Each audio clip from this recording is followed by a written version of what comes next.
When creating a school of Cyphery, before anything I like to imagine what the pinnacle of that particular school would look like.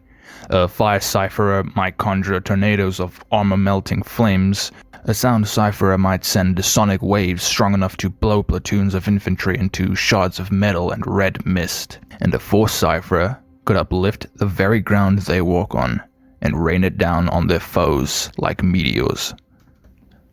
Out of all the schools of Cyphery, Force Cyphery ranks among the most devastating, but it demands an immense toll, both physically and in terms of energy. It has widely been discounted as an inefficient use of Cur, as its output is rarely worth the amount of energy it requires to even so much as initiate.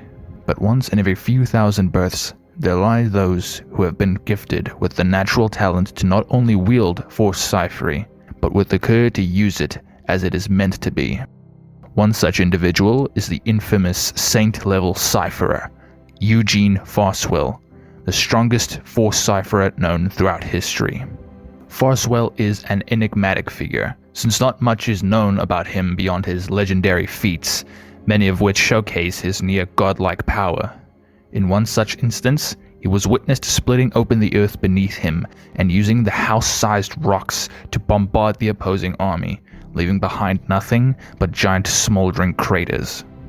Although feared as a one-man army, his often lesser-known achievements include his contributions to the Academy of St. Arkan, having made countless advancements in the fields of not only Force Cyphery, but Cyphery applications to technology as well. The first iteration of his design was pretty bad. It was completely bland and had no actual through line. And while most of the ideas carry over to the new design, I feel I did a much better job this time around. For his design, I wanted to give off the impression that he spends a lot of time under immense G-forces, and what better way than to look at real-life examples.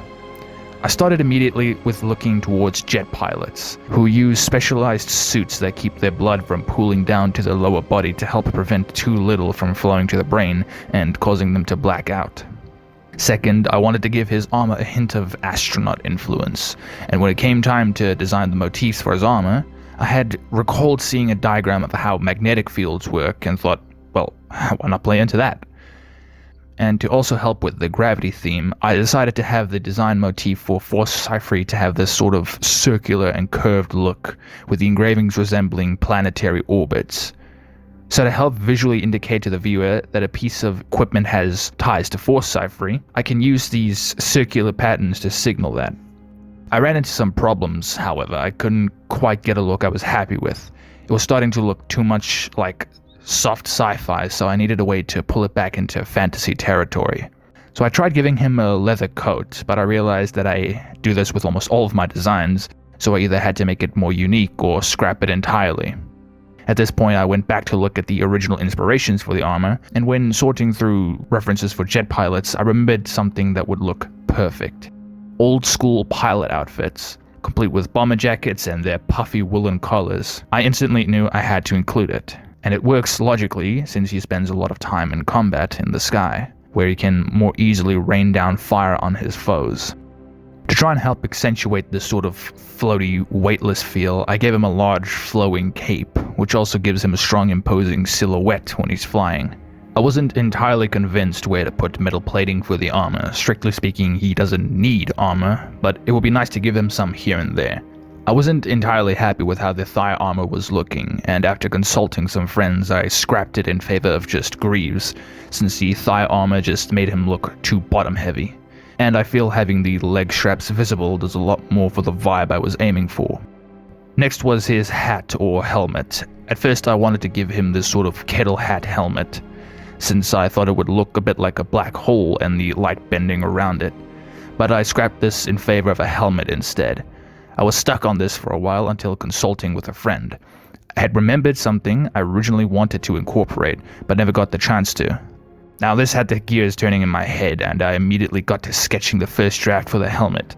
Throw in a bit of Starkiller's Sith Stalker armor and a bit of the classic Star-Lord helmet, and I thought the design was getting somewhere finally. The first draft turned into this solid helm look, and I liked it, but I knew I could push it a little bit further. The second helmet went for a more aerodynamic feel, and I felt it looked cool, but wasn't entirely happy yet. The third iteration ended up looking more like a bicycle helmet, and although cool, it was leaning a little too far into sci-fi. It was at this point that a friend recommended that I give him a wizard-shaped hat like a crescent moon, and it was a stroke of accidental genius on his part, as it tied perfectly with how the moon actually works in universe. But that's a story for another time. Now, for his hand cannon, I had actually finished his revolver way before his design was finalized. Its look is based on a railgun, which fits perfectly with the overall theming of gravity and magnetism. I feel it balances quite well with fantasy and a hint of sci-fi in there, and I'm quite happy with it for now. Finally, I had this massive idea I was happy with for Foswell's design, and all that was left was to create a final draft.